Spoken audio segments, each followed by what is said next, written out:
ខ្ញុំឈ្មោះសាលីប្រូប្លុកដែលគេចង់លេងមួយខ្ញុំលេងបងប្អូននៅខ្មែរយើងណាបងប្អូនបើលេងចិនក៏ខ្ញុំលេងមួយដែរគឺខ្ញុំក៏ចេះចិនដែរបងប្អូនព្រោះខ្ញុំរៀនចិនឡើងបានឆ្នាំអីគឺចេះបានច្រើនខ្លាំងមែនតើញ៉ាំបាយមួយដេកអីហ្នឹងណាបងប្អូនបើបងប្អូនចង់ខមមិនរបៀបថាញ៉ាំបាយ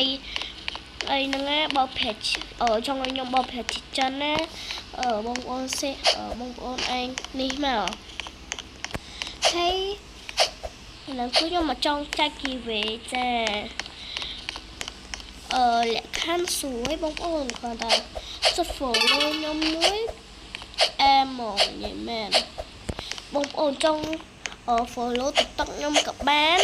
follow YouTube ខ្ញុំក៏បានខ្ញុំមានចម្លាស់ពីរអញ្ចឹងណាបងប្អូន account TikTok ខ្ញុំយកបានតែ5ម្នាក់ណាគេfollow ខ្ញុំអ្នកហ្នឹងគឺបានRobux មួយមានតែមួយហ្នឹងឯងបងប្អូនឲ្យហ្មងទៅបងប្អូនកុំស្ដីឲ្យខ្ញុំបងប្អូនព្រោះខ្ញុំមកបានធ្វើអីច្រឡំព្រោះខ្ញុំមានRobuxតែមួយហ្នឹងឯងព្រោះអីខ្ញុំចែកឲ្យអ្នកផ្សេងអស់ហើយ account TikTok ចាស់ចឹងណាហើយក៏ខ្ញុំពេលហ្នឹងគឺខ្ញុំមាន 1N ចឹងណាហើយក៏ខ្ញុំចែកឲ្យគេអស់លេងហើយមានអ្នក follow ខ្ញុំច្រើនខ្លាំងមែនតើរហូតដល់199ចឹងណា199 follow ហើយហ្នឹងមួយមែនទេមែន follow ឯ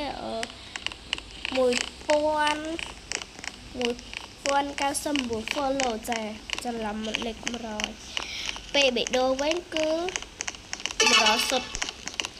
ចាហើយចាប់ពីធំ100បេដូចាប់ពីធំ100ទៅគឺនេះហើយបងប្អូន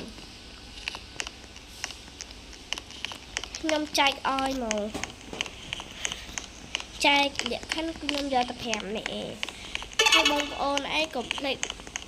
share កុំភ្លេចវាយឈ្មោះឲ្យខ្ញុំផងបងប្អូនកន្លងខ្ញុំបានដឹងវាយទៅ